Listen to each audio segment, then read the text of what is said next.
Last night, I went to sleep at late. I was tired at 10. That's my new time that I should definitely try to be in bed by.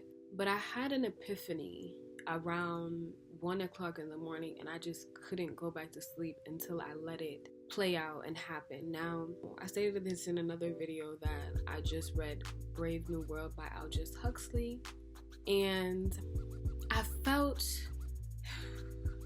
disheartened, maybe. It was a great book, but tragic, dystopian.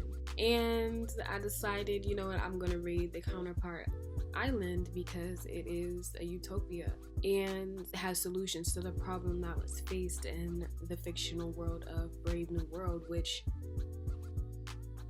I don't know if we can say it's so fictional. I'm sure in 1932 it seemed so outlandish to have a book, a novel that speaks on this, but even in the little time, the 30 years it took for him to publish the next counterpart to that called Island, so much had changed. And even now in 2025, so much has changed in the direction that it gives Brave New World. So in my reading of Island, I was just like, this feels good.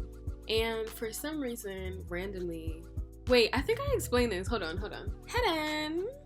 Now pretend I'm a Run DMC, I'm in a bubble bath, I'm reflecting, pretend I'm Moesha, pretend I'm Carrie Bradshaw and I'm typing at the computer. Just pretend for a moment with me. And I'm gonna share with you what I have written because I'm a genius, for real. Like, I'm a genius. Okay, listen to this. So, everything you want is in your possession, just in a different degree. I just finished my novel of the month, Brave New World by Aldous Huxley, a fantastic and devastating novel. Dystopian and a reflection of society if it split in a life-taking route as opposed to life-giving. Crazy that this was the book I intended to read in high school but never got around to it. Finally read at the perfect time where my comprehension would be at the highest exaltation, so I'm glad that I waited. 10 out of 10 out of 10 out of 10. 10 out of 10 out of 10 out of 10. Naturally, I felt there had to be some counterpart to the novel. No spoilers, but it couldn't end like that. No, not like that. Let's put it on the record that I knew it would end like that, though. I knew it was gonna end like that. Whenever you have a Christ character, you know what happens. Whenever you have a Christ character, you know what happens. Anyways, from my prior research, I discovered there was a counterpart to Brave New World, a utopian novel by Aldous Huxley, Island. This novel came out nearly 30 years after Brave New World, yet I had to do my own independent research to find it. Island. The title, I'm sat. I'm invested. Read a few pages and began to think about novels I read before, and for some reason felt drawn to The Law of Divine Compensation by Marianne Williamson. I couldn't remember much, so I browsed through my highlighted quotes. Listen to this. Ears on. Actually, your ears need to be on the entire time that I'm speaking, for real. Listen to this. So this was an esoteric breakdown on Cinderella. The fairy godmother didn't have to order a dress or call out for a car because the universe miraculously transformed existing material. That's how the universe operates. Whatever already is the platform for what could be. Whatever already is the platform for what could be. Whoa. That is some life-changing information, and I randomly had this highlighted. I read this book about 2 years ago in 2023, and I don't even remember. I think for some reason I highlighted it, so it hit then, but it hits so much more now. Now I'm going to continue on what I've written. I had an aha moment here. God, that's good. Whatever already is a platform for what could be. I don't think you understand how major that is. Like, you should be fucking excited because that means the raggedy circumstances you're in now, no matter how raggedy the circumstances may be, is automatically an invitation, a stepping stone to what could be. It's a testimony that everything you could ever want already exists in this moment, and the separation you believe exists is simply self-imposed.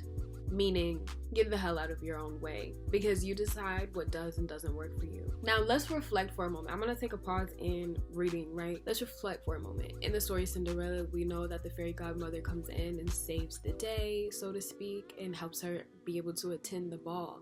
But did fairy godmother run to the ball and say, hold on, let me go get you some clothes, sis? Like, let me go get you some new shoes. Your clothes is dusty. let me go hit up a farmer and we gonna get you somebody to pull the carriage, some horses to pull the carriage. No. The fairy godmother took the scraps of clothes that she had in that moment and transformed it into a beautiful gown. That's how the universe operates. Whatever already is the platform for what could be. The magic that she was searching for was around her the whole entire time. But it took what was she crying or something? I don't know. I can't really remember what was happening in Cinderella, but I believe she was shedding tears, and the magic of her tears made this appear, and it made her circumstances change. But this is so important because it took the rags of the clothes that she was actually wearing and suddenly it became a gown. It took the mice that was running in and out of her fucking place, them rats, and turned them into horses. Her friends was the rats. Turned them into horses to pull the carriage.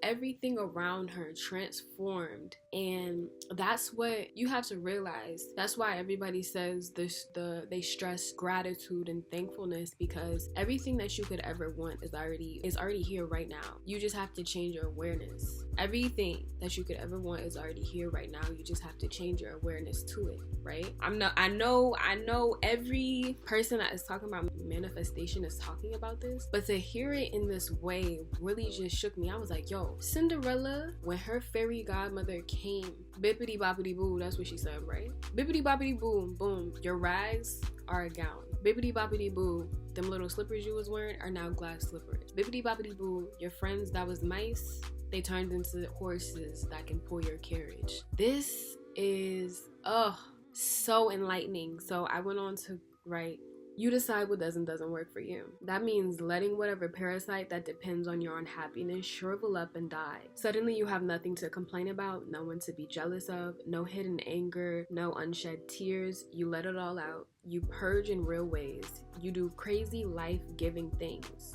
to counteract how long you've been doing the life-taking things, right? You look like a fool if you have to, because everyone knows. If you know anything about anything, everyone knows the fool has nothing and the entire world at the same damn time.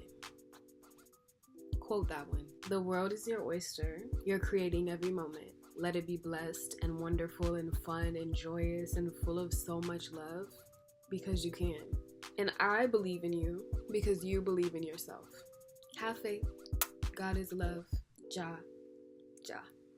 And on that note, I'm gonna let that simmer. I'm gonna let that cook. And comment if you enjoyed this video, my little self-reflections. I'm gonna share more, my little journals. And I'll see you in the next video. 444 Ja.